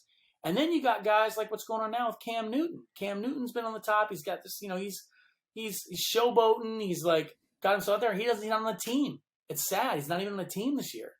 So that's affecting him in some big ways. But as far as like, I think it affects everybody differently. Like even Allen Iverson, who like I know very well, never got a ring, never got that. What's the ultimate goal, right? Like you look at snowboarding. What's the ultimate goal? Well, when we were riding, the ultimate goal was to have the best POW day or whatever best day you could have. Not I'm going to win a gold medal at the Olympics. Yep. Now that's what people have to look at. What's the ultimate goal? What's the ultimate goal for an NBA player? To win the freaking NBA championship. Or what's the ultimate for a football player? They never look at the second place guy. You're a loser. There's no second place trophy. That's tough. I look at all the Stockton and Malone for all those Utah Jazz years. Are you freaking kidding me? How hard those guys played, how amazing they were, but they're losers in the end of the day. That sucks. So I think, so those guys feel that. They definitely feel that. It's tough, I could go on forever. I love those kind of, it's very deep thinking, because like I feel like you do have to like sometimes not take things so seriously and just find what's the next chapter in your life. And can I equally be as invested or passionate about something else as I was into this thing? Which like you, perfect example. I think you always find like all the podcasting and those things you do, you've channeled different things. And I think you equally put as much energy into these things. And I feel like you probably get as much love out of it doing those things. And as little sleep. Yeah. Unfortunately. Yeah. I mean, but here's the thing, Gary. It's like you occupied this unique position in that, like, you've been closer to celebrities, like legitimate A-list celebrities, more so than probably almost anyone I know, probably more than anyone I know, actually. Like, what are the things that, like, people who have more of a distance from, like, this fame and this thing they just see, like the TMZ or the Instagram or whatever?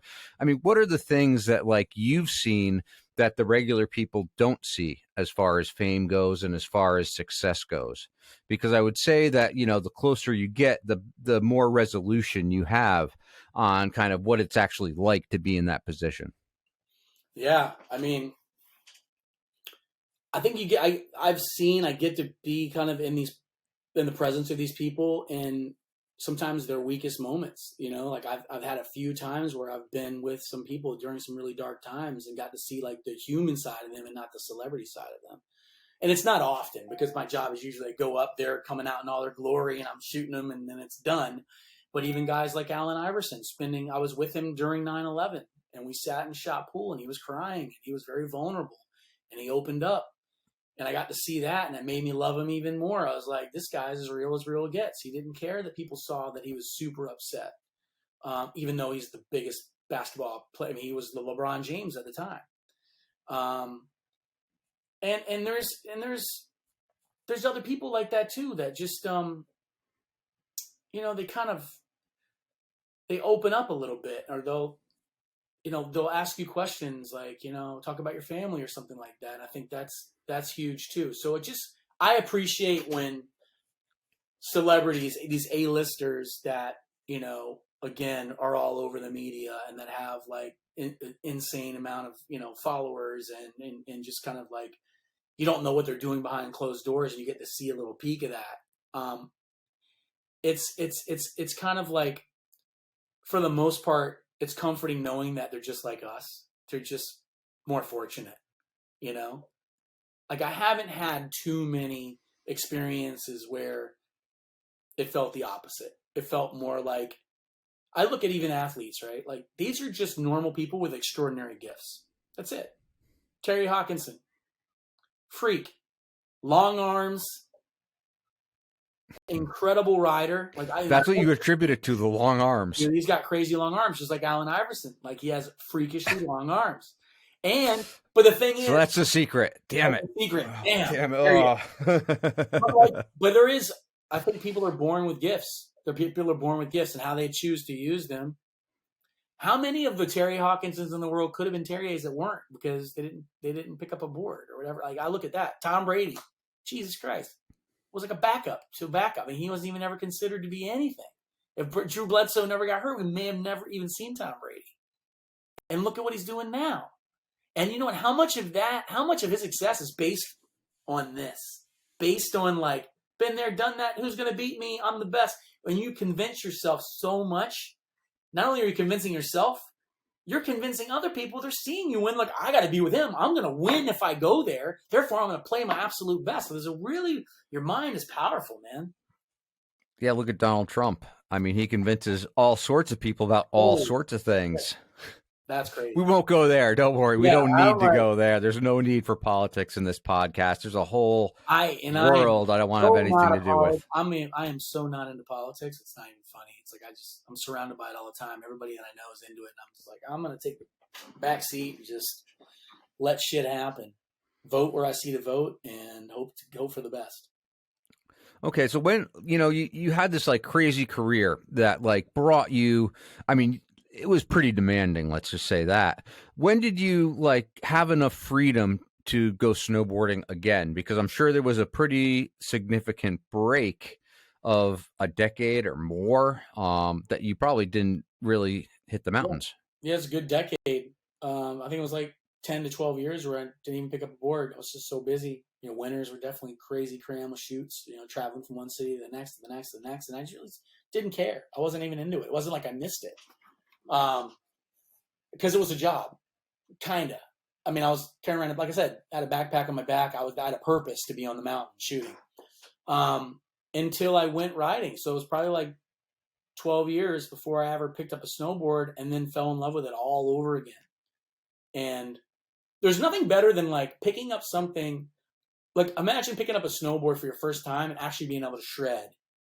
Like that's what it felt like picking it up again. Like actually my muscle memory kicked right in and I was gone. And now I'm like into like the equipment and like these boards with these crazy side cut and camber. I mean, it's like fun. It's fun. I know. I'm looking right behind your shoulders. There's a Burton Londonderry. It's worth like 15, 20 grand right there. And then there's a Burton backseat driver, pow surfer right there, and a Terrier wooden sword right there. Yeah. So I could tell where your personal passions lie just by your background.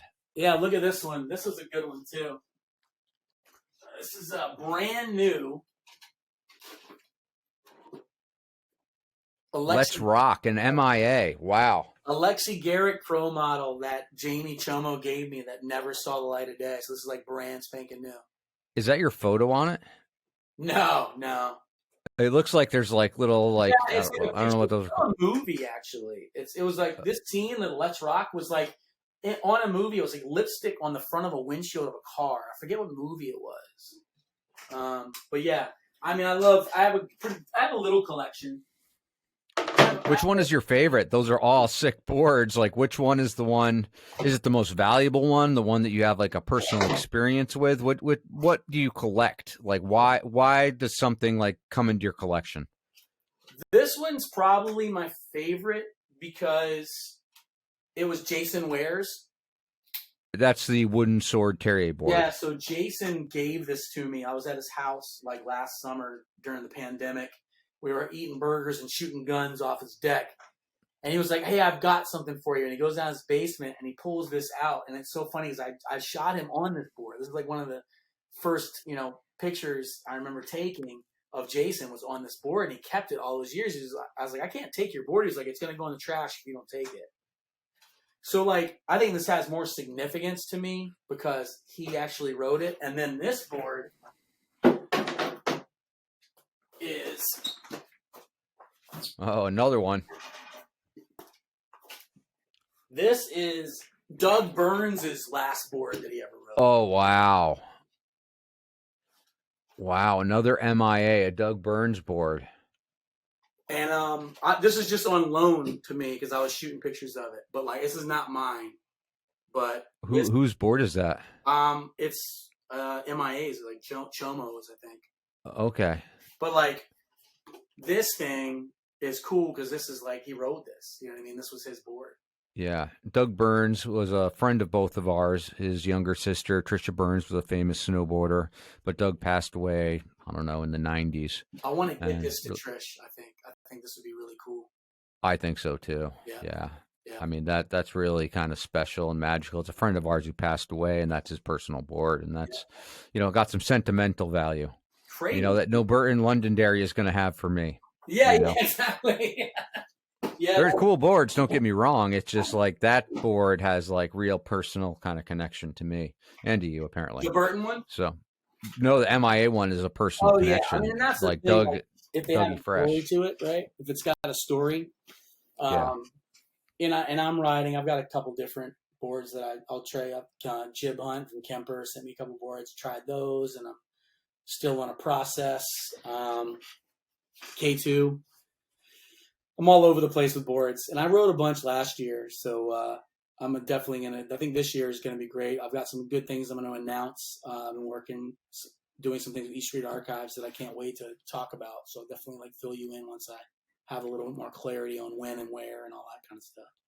Cool. Well, I'm looking forward to hearing that. Now, one last question, one last little rabbit hole to go down, because you also work with a bunch of guys who've come from snowboarding and kind of gone to a higher level of photography. One guy that comes to mind is Jeff Douglas. And Jeff Douglas was a guy who established the photographic direction for Snowboard Magazine. And so really it was kind of his vision of photography that led to Snowboard Mag and the kind of like, doing like photo shoots with products, like not just like a snapshot, a white sweep or something, like literally doing a photo shoot. And then I just found out recently that like Nick Hamilton is a guy that you've been working with or hiring to do stuff. And there's Chris Wellhausen. is another guy. I mean, are you like the retirement home for snowboarding So photographers? What's up, I think dude? so, dude. Yeah, it's funny. Like I've worked with, Adam Moran. We talk a bunch. He's doing stuff. I've hired him a few times in circles. Jeff Douglas was my lighting guy, lead lighting guy for 15 years. He's in the movie business now. He like shoots, he lights for that. He's a genius. Like Yeah. he's a savant, and that kid is like doing some real shit. He's always done it. He's great. I talk to him, multiple times a week. Um, and then Nick Hamilton, yeah, we worked on a bunch of Titleist stuff together. Nick is killing it, and he shoots a ton of Titleist and FootJoy stuff. I see him a bunch. And Peter Cirilli is he's been hitting me up lately. He's trying to make that transition into mainstream. Going from snowboarding to mainstream, and I think they just see that I've done that, and I've got a lot to talk about and how to do that, and the best way to go about pursuing a commercial photography career, especially nowadays, because it's so much easier than it was when I got into it. There's no websites and shit like that. I mean, it was there's so many more options for you now. But yeah, those guys are great, and it's cool that it's like this family of old snowboard photographers that are like all in cahoots with one another. We're working on bigger campaigns, the Nikes, Adidas's, Pumas of the world. Still kind of in sport because we love sport. So yeah, it's been great, man. It's fun to see those guys branching out and making a name for themselves too. Who are your favorite guys to work with from the snowboarding world? The guys that you like just have fun with every time you hang out with them. Man, Sione is a blast. I work with Sione. He's a steady cam operator. Mm-hmm. And that was crazy working with Sione because, I mean, dude, I'm fanboyed out on all his films. Like, you kidding me? I mean, it's just like going to dinners with him. Like, all right, dude, tell me a good Gooch story. Or like, when you made Roadkill, what was it like? Tell me about Rankwitz Park, this or that. He just has stories for days, and he's like the most. Are these guys talking about snowboarding again over here? That kind of thing? Yeah. And like I said, I remember telling him the first time I worked, I'm like, dude, I had your freaking pro model. Like, I had your Rossi first cap construction ever. Like, fucking love that board. Board was so good. And he was just like, no way, I don't even have one of those. Like, he's just like so humble. I'm like, I asked him for a copy of Roadkill. He's like, I don't have one. I was like, how do you not have that? He goes, well, we just throw them all in the dumpster when we realized VHS was done. I was like, oh my God. I would like to actually do a remake of Roadkill. That's still like my favorite, most influential movie on my life, probably, because that's exactly what we were doing, going on road trips and hanging out with our buddies and having a good time. And some of the story, I did an interview with Sione. I think it was like number 2, maybe. Oh, wow. Interview that I did, but like he tells a story from there, how the brakes went out driving down Loveland Pass and how they almost died. It's like, whoa. I mean, there's some crazy stories. Before there was Cadillac, we were just making it happen. Yeah, he told me, he's like, yeah, we put the Cadillac up for sale. We actually got a lot of money for it because they knew it was going to be in the film. It's like so funny. Like, but that's, that was that generation. I mean, that was the youth, man. That was the shit we did, just like you're invincible. Like, nothing's going to happen to us. What's going to happen? And you just went about it and did it, It's like, and you can get caught on the wrong side of the tracks with that attitude too. Like I said, it happened. It almost got us in Mount Hood. And it got me a couple times surfing in big places where I shouldn't have been. Puerto Rico, Costa Rica. Like that's why I think the ocean scares me so much, because I've been burned a few times and almost, paid the price for it. Tree wells. Like, who would have ever thought, It's like, that shit's real. And you gotta, I think respect Mother Nature as much as you can. Right, but it seems like a lot of your photography is done in studio environments with lighting and everything else, although you do a little bit of everything, obviously. I do. It's not like I'm shooting extreme sports. Like, I'm not climbing mountains and doing stuff like that. I mean, if I was somebody asked me to do something like that, I would hire a crew that does that, and I would just direct it. But like, yeah, I do a good amount of like studio work as well as location work. So it's a good mix. And I like them both, and I'm still doing free shit. Like, I still, I'm not going to pretend that I'm all high and mighty and you got to pay me my day rate. Like, if somebody's coming at me and it's legitimate and it's a friend, we need some shit, I'm going to help them out. That's just the guy I am, Like I'm doing a shoot So, tomorrow for free for one of my friends. He's shooting his daughter because she wants to get into modeling. It's like he's like, how much are you gonna charge me? I'm like, dude, whatever. Just bring her over, just get some shots, and be done. You know. Like, that's pretty funny. yeah. I don't know. Are you like the direct who's the person who like gives the instructions to the model? Me. I can imagine that could be kind of awkward It if is. it's your friend's daughter. Yeah, it is. And I didn't want to before for him. And it's like, you just have to kind of like, you have to. I don't know. It's the right way. I just get in. I honestly, I guess I'm like a chameleon. I change when I, get and the camera hits my hand, and I kind of look at who I kind of observe and see who I'm shooting, and I kind of like change every time into who I think I need to be for that moment. It's weird. What are kind of some of the instructions that you typically give people while you're shooting photos? Because it's like I've been in a lot of photo shoots, and it's kind of like awkward to give them the instructions to get the most personality and character to kind of come to the surface. It just depends on like what the situation is, but like even for someone who hasn't been into modeling, they want to do modeling. It's all about movement for me, really. Like sometimes somebody's so stunning they can just stand there and look awkward, and they look amazing. Like the more awkward, sometimes the better the photo. But then it's also movement, like shifting in your weight, get comfortable in your stance. Walk a little bit. Like let me see you, like go to the back of the stage and walk towards me, like. Look out a little bit. Let me see you come here and do a turn. I'll like get in there and do it myself. Or even just like, when I really get close to the face, I always just kind of like, sometimes if the light's too bright for them and they're squinting or whatever, I'm like, okay, close your eyes. You got to close your eyes for 5 seconds and then open them up, and then when they do, the irises get really cool and make for really interesting photos. But it's just always different. There's no right or wrong. That's the great thing about a photographer, or even like multiple people shooting one subject with a camera.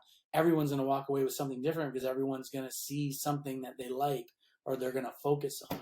Like I did an experiment once where I put a chair in a room and I had a bunch of photographers take pictures of it, and like all of them were different.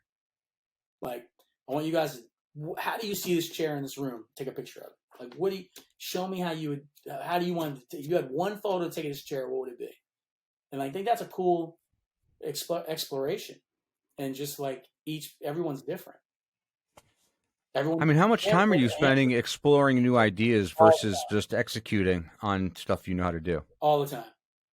Yeah. Just using different techniques on lenses. Like I'll have a matte box on my movie camera, and I'll get these weird clip-on lights that attach in the front. They're blinking, and I do weird shit. And I'm like, I'll hold the glass like this up to my camera and play with it.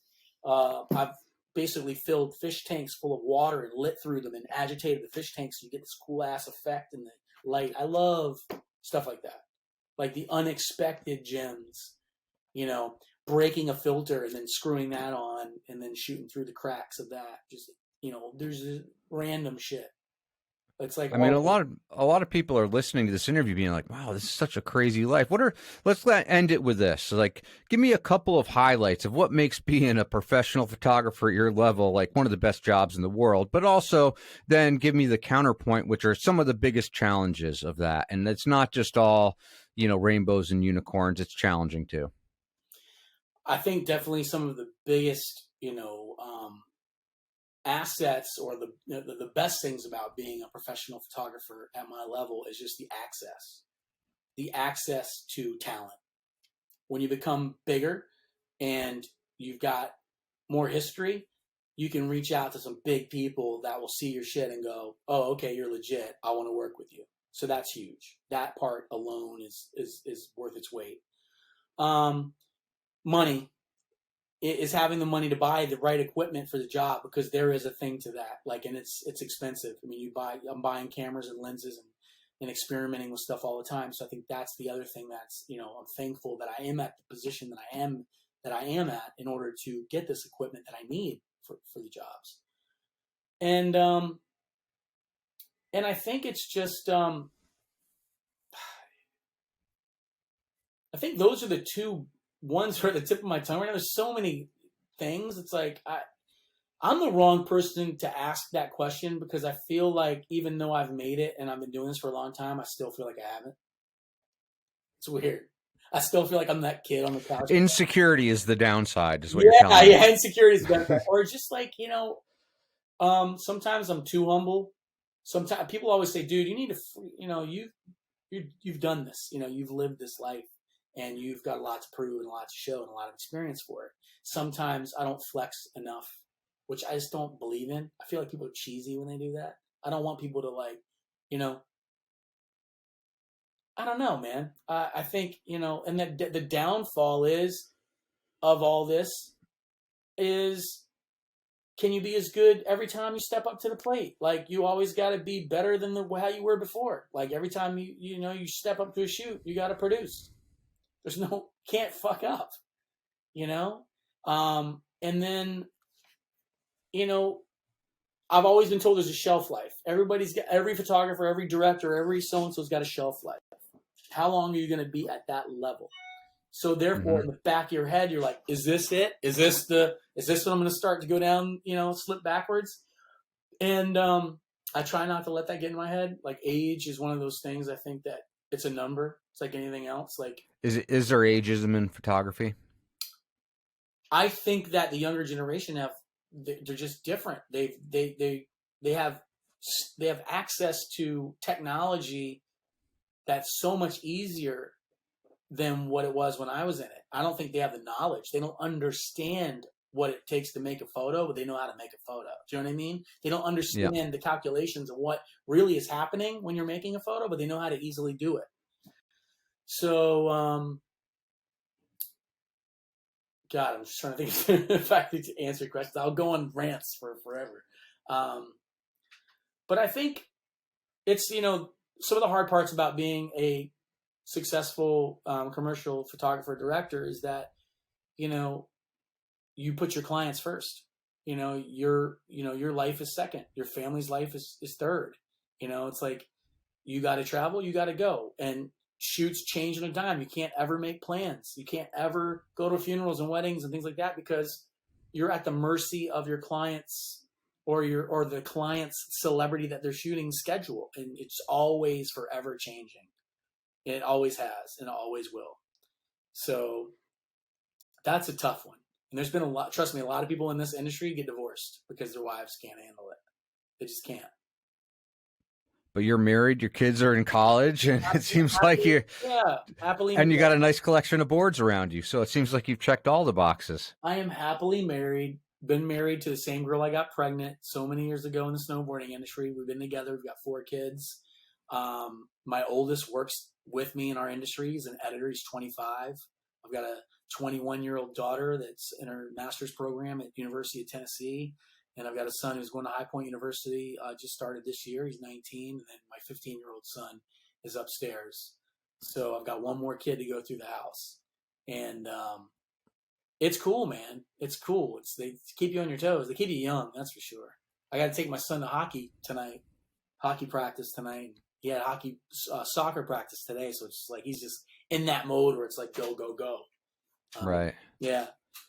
So where are you going to be in 20 years? Like, what are you going to be doing 20 years from now when you're just like, when you have all this kind of photography work, bringing your kids up, all that behind you? I think hopefully I'm going to hopefully soon start directing feature films. I've been working with some cool projects that I really can't talk about. Like I wrote a couple of, I did a graphic novel that I turned into this, 14-part series that I got some interest in right now. So we'll see if that transpires into something. But I definitely have, my ultimate goal would be to shoot a feature film. That's what I want to do. So whether it takes me 5 years, 10 years, 15 years, I don't know. That's a pretty lofty goal, and it's pretty interesting to come from the kid who pawned his dad's gun to get a camera. That's pretty lofty. It is, And I honestly want the first film that I do to be about snowboarding, and it's like a comedy, like Superbad meets Ski School, or like Hot Dog the movie, and I want it to be based on the original trip that Pat Bridges and I took called 68 or Less from basically Rutland, Vermont, Mount Hood government camp. Explain that, the 68 or Less. I know what it is, but maybe you can explain the concept. It was an opportunity that came up. It was a magazine that asked us if we were interested in taking a Greyhound bus, because it was $78 from Rutland, Vermont to government camp, Oregon. So a bunch of us, snowboarders, a bunch of the East Coast guys wanted to go out and ride Mount Hood. We basically packed up inside this bus and rode like 96 hours there on a bus to get there. And the shit that happened on that bus all the way there was just, there's story after story after story. And then we had to Tell me one good story from that trip. Oh my God. Well, one story is the bus driver ran off the road because he was drunk and like in the middle of the night into a cornfield. So it was that one. Jay Rosenbaum, who was on the bus, a guy gets on the bus and sits next to Jay and starts a fight with Jay. Literally, this big dude starts a fight with Jay like he's going to kick his ass, and not knowing that he's got 10 people on the bus that are his friends. So we ended up all standing up and kicking the guy off the bus in the middle of nowhere. Wow. Jim Kelly and Jason Ware, or Jim Kelly bought hash, fake hash from two guys in a bathroom at a truck stop. It was just like, it's like the amount of stuff that happened is just insane. A pregnant woman almost gave birth on the bus. Ryan Marachek hooked up with a girl. I mean, it was just like, dude, hookers got on the bus and made fun. It was like the stories were, you know, and obviously you make a movie, you got to dramatize shit out, and, you know, things become a little bit more, you know, unbelievable. And, you know, what's the ultimate goal? And so that's the one thing I'm working on with, I haven't really put pen to paper, but I think it would be a hilarious movie done right. It's almost like, what's the movie? The 90s, what was it? There's a movie that Jonah Hill or somebody did. I can't remember. Oh shit, what was it called? It's like all based about 90s. The 90s was like, yeah. But I mean, I felt like that time was so crazy, and the fact that we took a bus all the way to Mount Hood, and like, and you made it. Yeah, and you made it home. And we made. Dude, I was sick as a dog. We all got sick on the way home. just sick. Because the people getting on with colds were stopped all the times. Like I remember Dick breaking into a hotel. Like it was like almost like an abandoned hotel and trying to take a shower because we hadn't taken a shower in days. It was just like. But that would be fun. 68 or less, though. Stay tuned, folks. That'll be coming down the pipeline. That would be it, man. I think that'd be a fun one. Now, do you edit these? Do you edit these down? How do you do it? Yep. Oh, nice. Yeah, I edit it. I'll spend some time kind of editing it and putting it together. The video stuff I'll just have for like little clips and stuff. And yeah, I mean, I just kind of spent some time. I'm just racking a bunch of interviews right now for the season. Yeah. And you're part of the OG season, so it's going to be all OGs. So you're an OG. Cool, man. So yeah, it's a lot of fun, you know, and it's like kind of a new medium for me, or newer medium for me than like print or writing or photography even. But you know, I keep moving, you know. Yeah, so it's a lot of fun. That's awesome. So well, hey, thank you, Gary. I really appreciate your time, and man, you've got some great experiences, some great stories. And yeah, I'm looking forward. I could talk to you for hours. Obviously, we have a lot of common ground and a lot of common friends and stuff too. Cool. So. We could just keep going here all night, but I'm not going to take up too much more of your time here. So I just want to thank you for coming on the podcast and being a part of it. Thanks for having me, man. Appreciate it. Yeah, no problem. All right, brother. Cool. I hope. Hey, I got a little post-interview question for you. Have you ever used the Titan 8K camera? No. Titan? Oh, dude, there's this camera that is so wild. I figured you would be the guy to have it, if anybody. It's made by this company that makes like the Insta360X. Have you seen that thing? Yeah. It's like the better 360 camera. Well, it's an 8K. It's like a pretty big camera like this. It's probably about that size, but it's 8K and it has like basically two eyes for every camera. So it's 360 and 3D, literally 3D, where it has just like my 3D is like offsetting basically the reds and blues, so your eyes perceive it as in depth, and they do that with like camera angle to offset it 1.5 degrees, and so literally you're in a 3D environment in 360 degrees with this camera. Look it up. It's made by Insta360X. It's called the Titan. It's called it's so, dude. It's like I've ever since I saw this thing here. I'm gonna look it up online right now because it is like. Tight. Yeah, it's made by Insta360, I want to say. And that's like, I'll see what the latest one is. Oh, yeah. And it's like, it looks like a steering wheel. Yeah, I mean it is What? For the like ball? Oh Jesus, $14,999.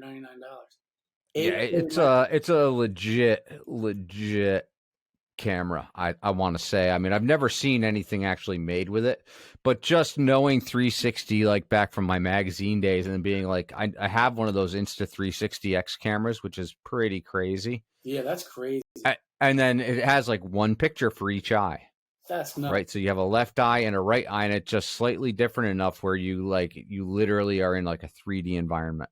I just did a shoot with Tom Brady a couple weeks ago, and I basically had 7 cameras that were on this rig that went around him as he dropped back and was throwing, and it was like Mm-hmm. all like they were well, they're still cameras, but it was stills. It was cool. We did this cool little thing where it's like so I had to time all the cameras. They're all synced with like Pocket Wizards and stuff. So every time you drop back, like, they'd all fire. It looks so bitchin' because like you get all these different angles of the person in 3D. It's not really 3D. It's more stereoscopic, but that thing looks nuts. I think it is stereoscopic, Okay, yeah, right? But it's like